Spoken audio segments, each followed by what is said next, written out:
seen a lot, in the hundreds of thousands of miles.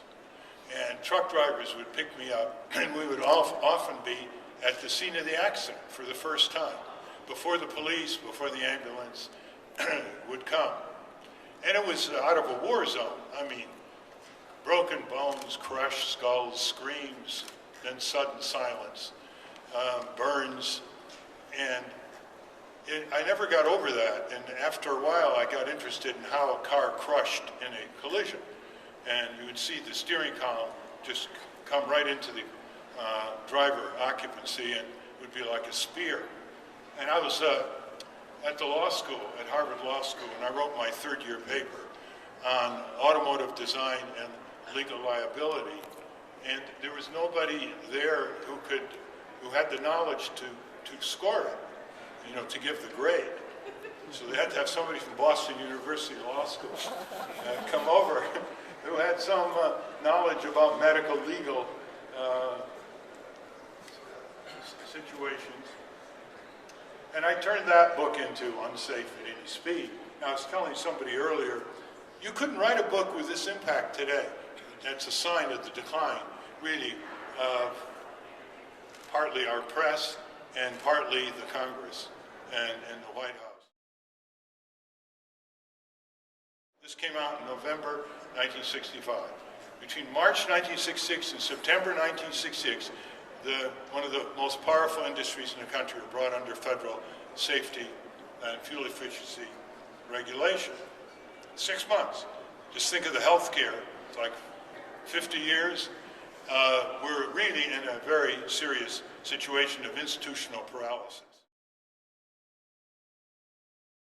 On the assembly line and interviewing customers, because he was totally flummoxed to how this giant company was sliding into the abyss. And so he assembled some GM officials in a room. He was a big shareholder, as you know.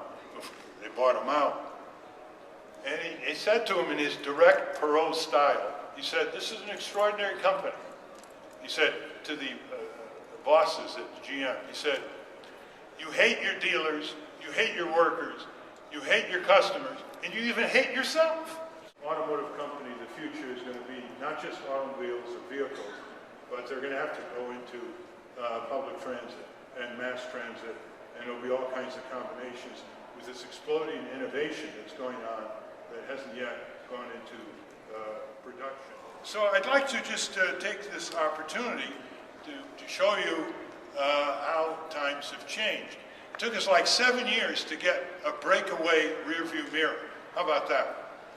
I would go to Detroit and I would circle the airport with insiders from the auto companies, engineers who were quietly blowing the whistle to me. And every time I would make a declarative criticism, they would say, "It's worse.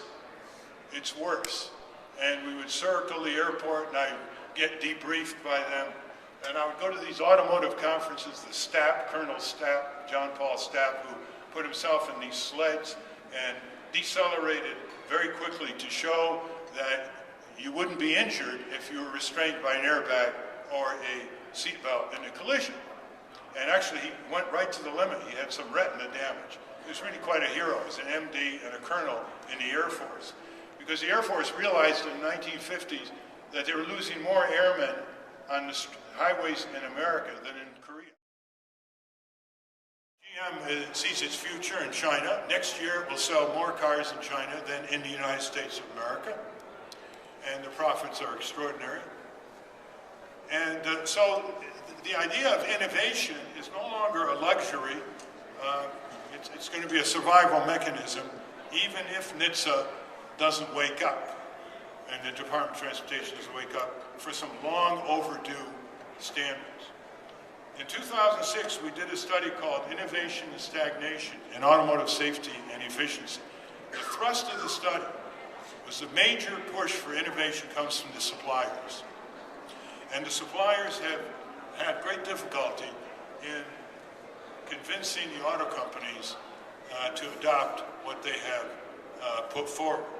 Now, these are not theorists, these are not idealists, these are hard business logic.